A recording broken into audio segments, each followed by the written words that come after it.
Live from the Washington, D.C. area, it's the Inside Scoop, Emerald Planet. All the ecology news that our viewers want to know. Now, here's your host, Executive Director of the Emerald Planet, Dr. Sam Lee Hancock. Hello, I'm Dr. Sam Hancock, President and Executive Director of Emerald Planet TV. We're coming to you live from Astana in Kazakhstan, looking at future energy. We're here to find out about the dynamics of this very large, very important country as it moves to a more green energy and green infrastructure. Sitting right beside me, someone who is working internationally, is Talgat Temirjanov. He is the Business Development Director for ILF Kazakhstan. Welcome to the Emerald Planet TV. Thank you, Dr. Hancock. And it's good to meet you, and tell us a little bit about your organization. So ILF is an Austrian company. We're engineering consultants. We help companies to solve the engineering challenges, typically in different industries, from oil and gas, energy, and renewables energy is one of our key industry topics. Now, it's very interesting. I know that Kazakhstan is seeking to develop its own green infrastructure. It's also starting to engage in research and development for renewable energy technologies, manufacturing, but also you're very interested to bring in international firms that already have this expertise.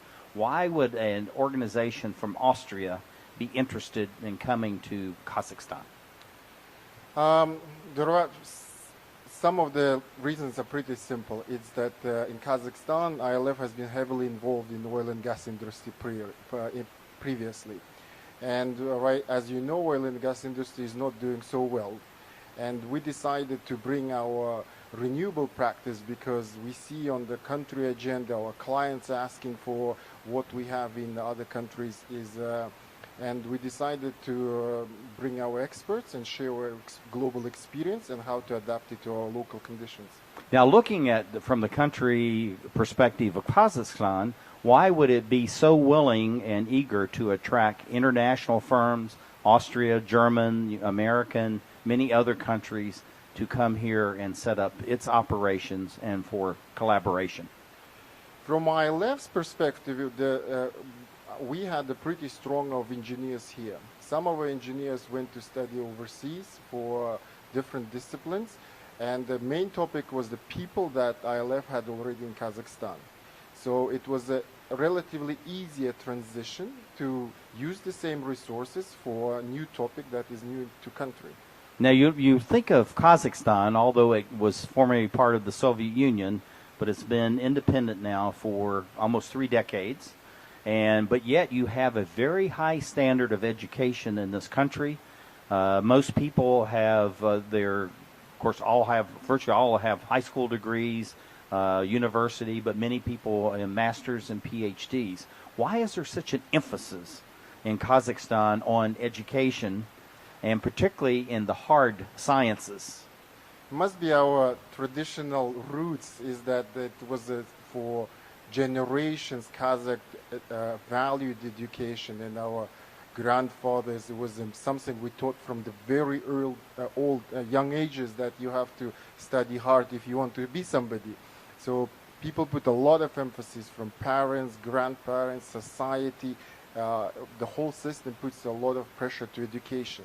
So it's just a one-way sort of thinking. We believe that's the only way to become somebody in this country or in the world. You have to study hard, and this rooted goes to our thinking in that we pass to our kids and our grandkids that without education you cannot really do much.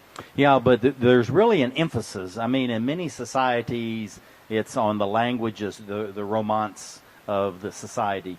But yet in Kazakhstan specifically, but also other countries in Central Asia, there's been this real emphasis on the hard sciences, the mathematics, the STEM kinds of courses. Why that particular emphasis, which now is helping propel you as we go towards 2050?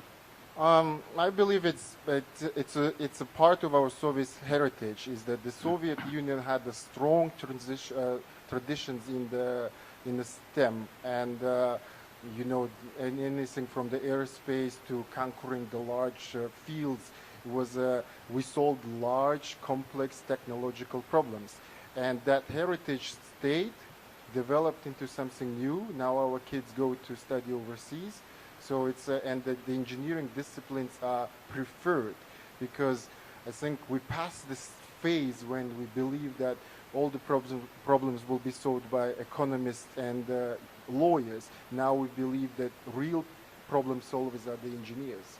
Now, this is very interesting because the United States is going back and rediscovering that because in the earlier history, great emphasis, you know, as far as engineering and architecture, you know, these kinds of skills, more in the soft areas in the 60s, 70s, 80s, early 90s, and now we're going back to that. So it's almost that Kazakhstan and the United States are meeting each other.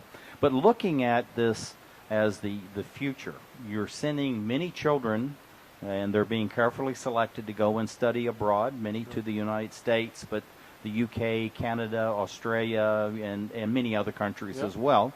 And why send your young people abroad instead of keeping them here? Because you have excellent universities in Kazakhstan. True. I think that you have to, I believe that there are two ways. You have to study here. There is one way. You can transform here. But I think in the global world, you have to learn from the best in the different parts of the world. So it's you have to conquer the both ways, in my opinion. Study home and study overseas and learn from the both worlds. I think that's really an excellent idea. Now, as you're carrying forward in 2017 Expo, Future Energy is going to be the theme of that. And this is actually being very heavily promoted through the Ministry of Foreign Affairs, the Ministry of Environment and Energy, all these others. But yet the president himself has taken a real leadership role in this and really is inviting the world to come to Kazakhstan. And it's a very large investment that this nation's made. Why would every level of government and even society has been committed to this? Why such an emphasis on 2017 Expo Astana Future Energy? I think there is a lot of controversy going on that everybody knows Kazakhstan for our hydrocarbon potential, our nuclear resources, our coal resources. But I think we understand that if you look thinking long term, those resources are going to be exploited at one point in life. You have to think in future, and to make sure it works for future generation, you have to start acting now. And I think Astana will be a great platform to start the discussion, to make some frame agreements, and to take it from there. Because if you don't start it now, it will be too late, and maybe your children will be not so happy that you haven't thought of this before. So I think the Astana is just the starting point. Yeah, and it's interesting that Kazakhstan is a very old and ancient society, has very rich cultural roots, but yet in some ways it's very forward thinking. And so as we're moving towards 2050 and this whole thing of the tipping point as far as climate change is concerned, what do you think Kazakhstan is contributing to the world beyond just the Expo in 2017, but what else is it contributing to the world as far as we can manage this, we have to start now, and here are some practical ways of doing that? I think we have to look at the country's location. We are located in the heart of Eurasia. We are a great bridge between Asia and Europe. We have a great connections to United States, and the examples of international American companies operating could be shown. We work very well with the Chinese companies. We speak fluent Russian. So I think it's the biggest advantage of Kazakhstan is our location. It's some people think it's a landlocked, it's a disadvantage. We can turn it into advantage. The second, I think, is the people. We are very open.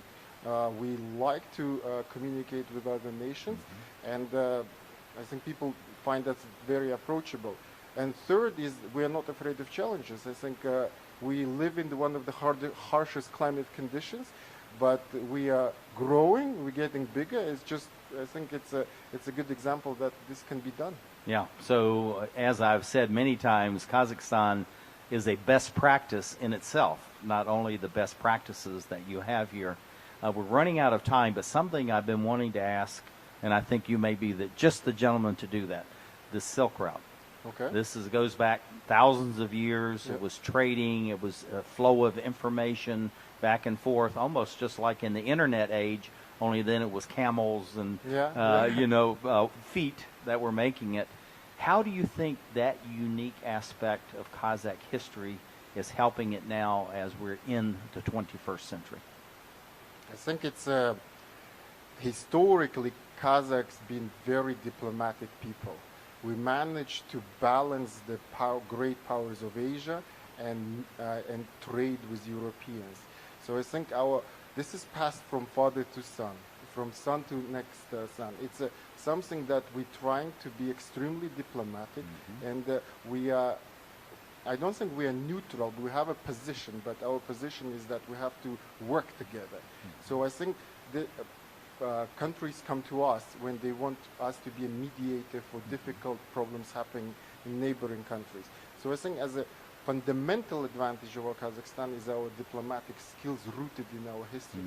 And it all comes out of that very long history that you have. One last question. We only have about 30 seconds to do all this. What do you see for the growth and development of your own company, which is Kazakh and Austrian, over the next 5, 10, 15, 20 years?